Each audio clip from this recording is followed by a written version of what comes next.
Part 1 ആയിട്ട് ഞാനൊരു video ഇട്ടിട്ടുണ്ടായിരുന്നു. എനിക്കൊരു ആൾക്കൂട്ടത്തിൻ്റെ ഇടയിൽ നിന്ന് പെട്ടെന്നൊരു ഒരു ഒരു ബുദ്ധിമുട്ട് അല്ലെങ്കിൽ ഒരു പെട്ടെന്നൊരു ഞാൻ പ്രതീക്ഷിക്കാതിരുന്ന ഒരു കാര്യം എനിക്ക് കിട്ടിയപ്പോൾ എനിക്കത് പെട്ടെന്നൊരു അടി കിട്ടിയണക്കായിപ്പോയി എന്ന് പറയത്തില്ല. അല്ലെങ്കിൽ നമ്മൾ ഇന്നേ വരെ എന്തോ എനിക്കതിന് മറുപടി അല്ലെങ്കിൽ എന്താണ് റിയാക്ട് ചെയ്യുന്നത് അറിയാം. ചിലപ്പോൾ പെട്ടെന്ന് എടുക്കാൻ തോന്നി എന്നായിരിക്കാം പറയുന്നത്. അല്ലെങ്കിൽ ചിലപ്പം മനുഷ്യൻ്റെ മനസ്സല്ലേ ഈ കുഞ്ഞിനെ കണ്ടപ്പോൾ കുഞ്ഞിൻ്റെ മുഖം കണ്ടു കഴിഞ്ഞപ്പം ഈ 1.5 വർഷമായിട്ട് ഈ കുഞ്ഞിൻ്റെ മുഖം കണ്ട് കളിയും ചിരിയും കണ്ടു കഴിഞ്ഞപ്പോൾ ഈ മഞ്ഞുരുകുന്നത് പോലെ ഉരുകിയതാകാം. എന്നായാലും നല്ലത്. കാരണം എൻ്റെ മക്കളെ എടുക്കുന്നത് എനിക്ക് അത്രയും ഇഷ്ടമാണ്.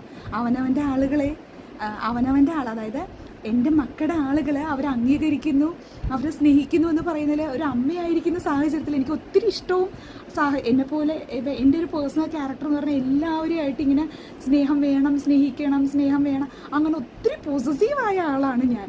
അപ്പോൾ ഒബ്വിയസ്ലി എൻ്റെ മക്കൾക്കും ആ സ്നേഹം കിട്ടണമെന്ന് പ്രതീക്ഷിക്കുന്ന ഒരു ക്യാരക്ടറുള്ള ആളാണ്. അപ്പോൾ ഞാൻ കഴിഞ്ഞ ദിവസം ഒരു വീഡിയോ പാർട്ട് 1 ആയിട്ട് ഇട്ടു. അതിനകത്ത് ഈ ചില പേരെങ്കിലും ആലോചിച്ചിട്ടുണ്ടോ ഈ ബാഹുബലി എന്താ പെണ്ണ് ഉദ്ദേശിച്ചതെന്ന്? ബാഹുബലി എന്ന് വെച്ച് കഴിഞ്ഞാൽ എനിക്ക് എക്സാക്റ്റ് ആയിട്ട് പറയാൻ അറിയില്ല. ഈ ബാഹുബലി എന്ന് വെച്ച് കഴിഞ്ഞാൽ നോർമലി അതൊരു പടത്തിൽ അഭിനയിച്ചു. പക്ഷെ അത് റിയലി ഒരു ചാർക്കോൾ ആണല്ലോ, ആ സാധനമാണല്ലോ ഇങ്ങനെ പൊക്കി, ഭയങ്കര വെയിറ്റുള്ള സാധനം പൊക്കി എടുത്ത് വെക്കുന്നത്. അതേ കണക്ക് തന്നെയാണ് ചില ആളുകൾ. ഈ ആളുകളെ കാണുമ്പോൾ മാത്രം പെട്ടെന്ന് ഇങ്ങനെ സ്വഭാവം അങ്ങ് ടപ്പേന്നും പറഞ്ഞ് മാറും. നമ്മൾ വിചാരിക്കും അയ്യോ ഇത്ര നേരം നമ്മുടെ അടുത്ത് കാണിച്ച സ്വഭാവമാണോ ഈ കാണിക്കുന്നേ, അല്ലെങ്കിൽ ഇതേപോലെ അല്ലല്ലോ നമ്മളിപ്പോൾ ആളെ വടിയാക്കുന്ന അവസ്ഥയിൽ ചില ആളുകൾ പെരുമാറിക്കളയും. അതെന്താണെന്ന് വെച്ചാൽ ഉദാഹരണത്തിന് പറയാം.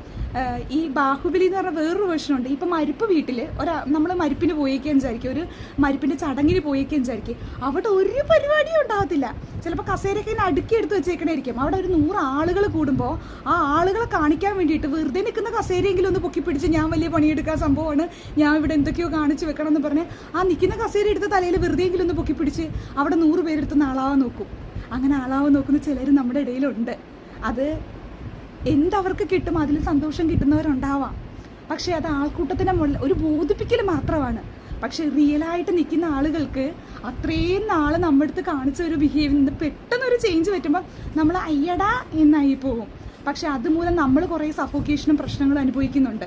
അതാണ് കേട്ടോ ഞാനൊന്ന് കളിയാക്കി ബാഹുബലി എന്ന് ഉദ്ദേശിച്ചത്. ഈ ബാഹുബലി ചാർക്കോള് പൊക്കില്ലേ, അപ്പോൾ ആ വെയിറ്റില്ലാത്ത സാധനം പൊക്കിയിട്ട് ഭയങ്കര എക്സ്പ്രഷൻ ഇടില്ലേ, അതേപോലെയാണ് ചില ആളുകൾ. അതാണ് കേട്ടോ ഞാൻ ഉദ്ദേശിച്ചത്. അപ്പോൾ അടുത്ത വീഡിയോ കാണാൻ. Bye bye, thank you.